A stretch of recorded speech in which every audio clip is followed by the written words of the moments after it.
Men, I'm sure that many of you may already be nervous as to what Bishop Kukah is going to say. I feel like Miriam Makeba, the late Miriam Makeba. She said that every time I stand up to speak, and they will say, here comes the troublemaker.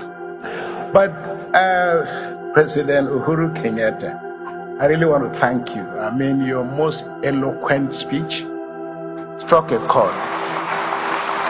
And had I received a copy of your speech earlier, I think that even that alone should have broadened the scope of our conversation. As you can see, the Sultan and I are different. He's taller than me. He has a much more regal appearance. And he's spoken to you about the caliphate and its wonderful values.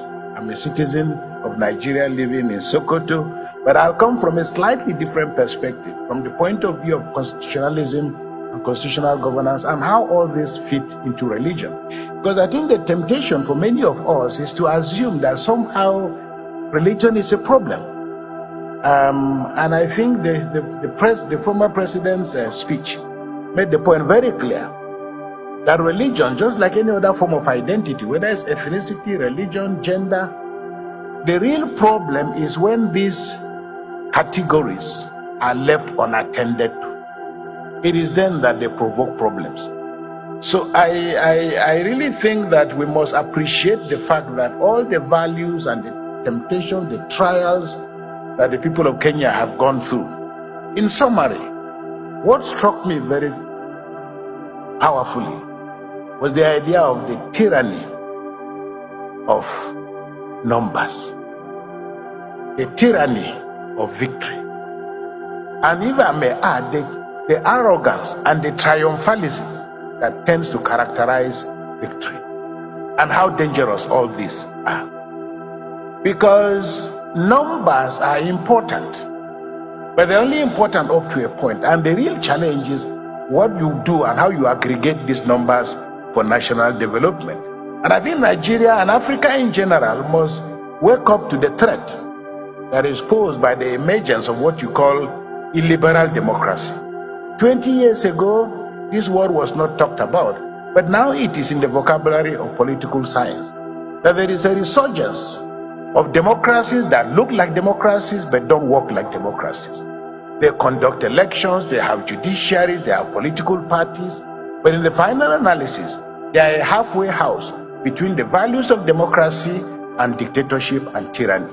And I think that the guest speaker has given us all the ingredients we require to be able to walk through the challenges. And I saw the vice president-elect smiling. He's somebody I already know, and I appreciate the depth of his intellect and his capacity to process a lot of the issues that are on the table.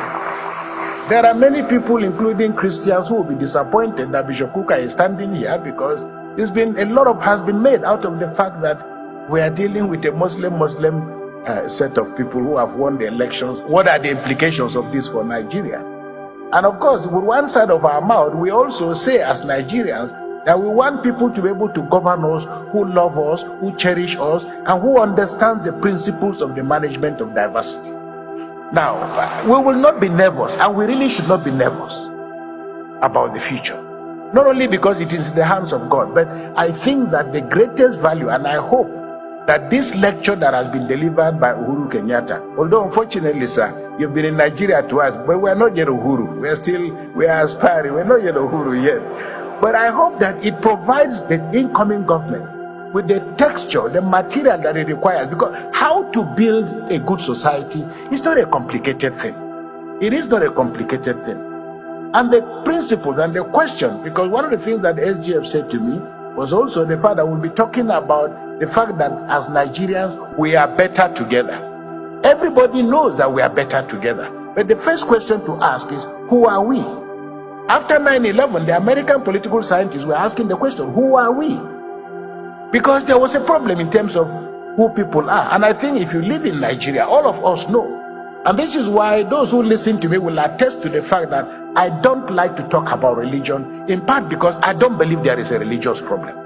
But somehow the Western media, the Nigerian media, and the political elite have assumed the fact that there is something between religions and that there is a conflict between religions. There is absolutely no conflict between religions. I say to people, assuming, for example, we all have knives in our houses. Assuming you come back from work and your wife is in the kitchen and she comes to welcome you with a knife in her back with which she's been slicing onions, you will have no problem entering the house. But if you had a fight with your wife before you left the house and your husband comes back and knocks on the door and you see your wife with a knife, you will pull back. So knives by themselves are not a problem. It's what you do with them. In the same way that identities are not a problem. Identities are not a problem. It's how you activate those identities and what you do with them.